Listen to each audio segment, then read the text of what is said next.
আসসালামু আলাইকুম রহমতুল্লাহি ওয়া বারাকাতুহু আলহামদুলিল্লাহ ওয়াসসালাতু ওয়াসসালামু আলা মান লা নাবিয়্যা বা'দাহু আউযু বিল্লাহি মিনাশ শাইতানির রাজিম বিসমিল্লাহির রহমানির রহিম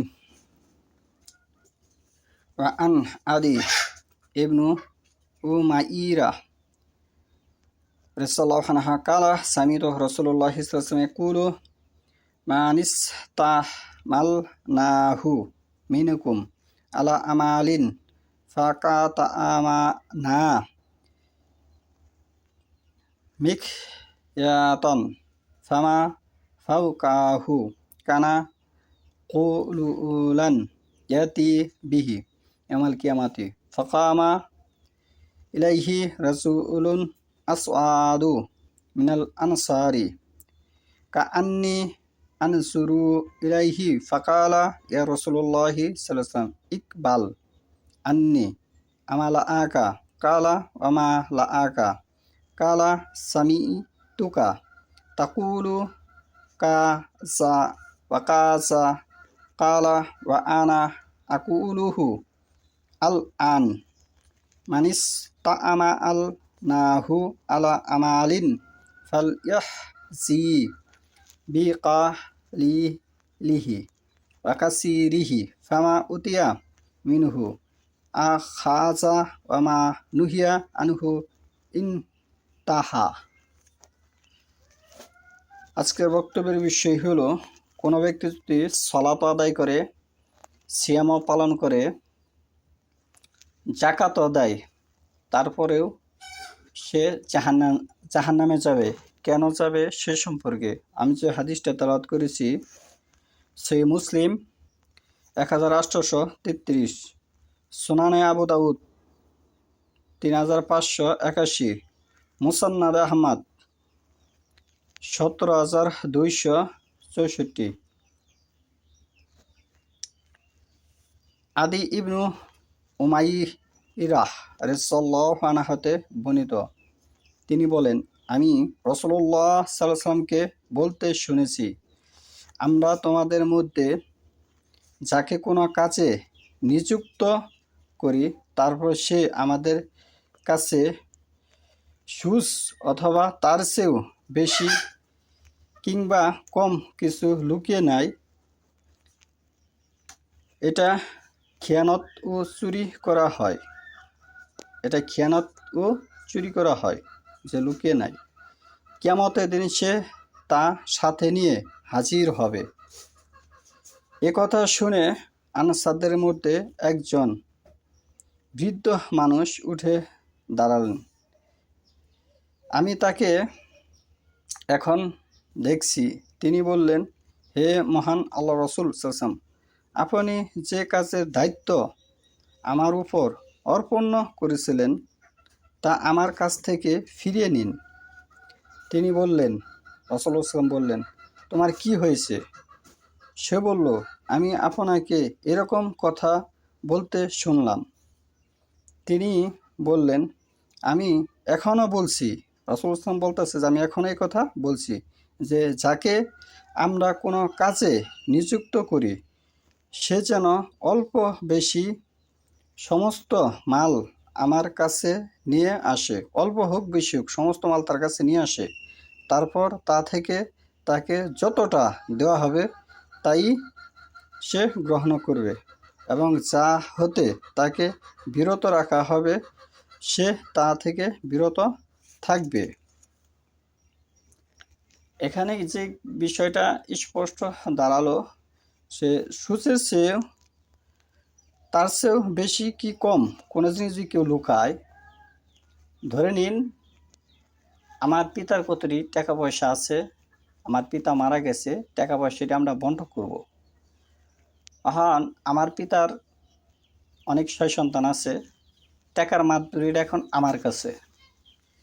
আমি হাত পাঁচ আমার যে ওয়ারিশি আছে তাদেরকে হাত পাঁচ একটি বুঝ দিয়ে বললাম যে তোর বাপের এত টাকা অমুখানে খাতে ক্ষয় ছিল, সেটি যাওয়ার পরে 20 টাকা থেকে বর্তমানে 5 টাকা বিদ্যমান আছে, আইডি আমরা বন্টন করি।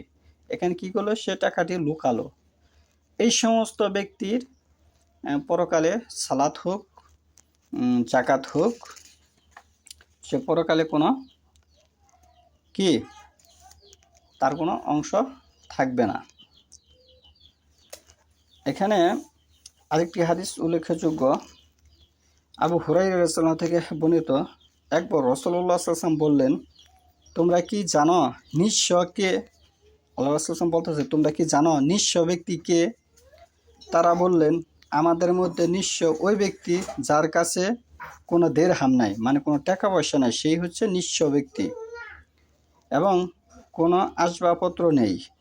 তিনি বললেন, আমার উম্মতের মধ্যে আসল নিঃস্ব তো সেই ব্যক্তি যে কিয়ামতের দিন সালাত, সিয়াম ও যাকাতের নেকি নিয়ে হাজির হবে, কিন্তু এর সাথে সাথে সে এ অবস্থায় আসবে যে সে কাউকে গালি দিয়েছে। সে কাউকে কি করেছে? গালি দিয়েছে।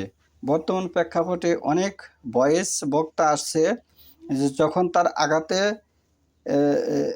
আঘাত লাগে, এই কোরআন হাদিস যখন বাস্তবায়ন করতে যেয়ে অনেকে কোরআন হাদিসের কথা কিন্তু সহ্য করতে পারে না, তখন সে ওই ব্যক্তিকে গালি দেয়। এইগুলি আমরা মিডিয়ার সামনে দেখতে পাই। সে কাউকে গালি দিয়েছে, কারো প্রতি মিথ্যা অপবাদ আরোপ করেছে, কারো মাল অবৈধ রূপে ভক্ষণ করেছে, কারো রক্তপাত করেছে, কারোর সাথে সে রক্তপাত করেছে এবং কাউকে মেরেছে। তারপর এ অত্যাচারীকে তার নেকি দেওয়া হবে। যার উপরে সে অত্যাচার করেছে, আমি একজন ব্যক্তির উপর অত্যাচার করেছি, তখন আমার নেকিটা তাকে দেওয়া হবে। এই অত্যাচারী তো যে ব্যক্তি হয়েছে তার নেকি দেওয়া হবে। পরিশেষে যদি তার নেকি ফুরিয়ে যায়, ওই অত্যাচারিত যে ব্যক্তি হয়েছিল তার পাপটা আমাকে দেওয়া হবে। শেষ হয়ে যাবে, তাহলে তাদের পাপ রাশি নিয়ে তার উপর নিক্ষেপ করা হবে এবং তাকে জাহান্নামে ফেলে দেওয়া হবে।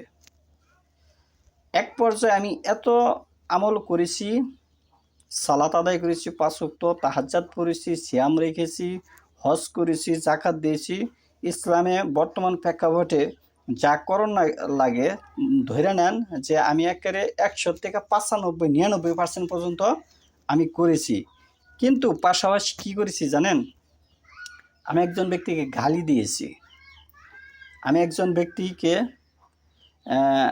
মিথ্যা অপবাদ দিয়েছি, আমি কোনো ব্যক্তির মাল ভক্ষণ করেছি, আত্মসাৎ করেছি। এটা বিভিন্ন প্রকারের হতে পারে, কিন্তু আমি কিন্তু আবার ওই কাজের সাথে সম্পর্কিত, যেটা আমরা সমাজে বর্তমানে দেখতে পাই, যেগুলোকে আমরা কোরআন হাদিসের ভাষায় যাকে মুনাফিক বলা হয়।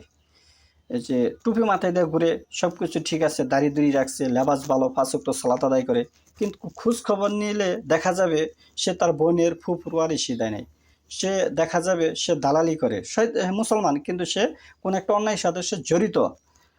ইসলাম ধর্মে অন্যায় সমর্থন করে না, সেটা যত ছোটই হোক যত বড়ই হোক।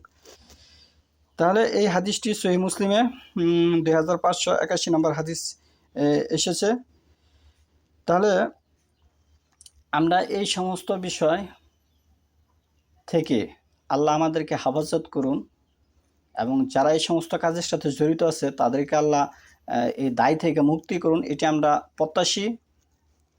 সে যেন এখনই এই সমস্ত জিনিস পরিত্যাগ করে, ধোঁকাবাজি বাদ দিয়ে এখনই যেন সে তওবা করে সালাতের দিকে ধাবিত হয়। তাহলে আশা রাখা যায় সে পরকালে কোনো অংশ তার আছে।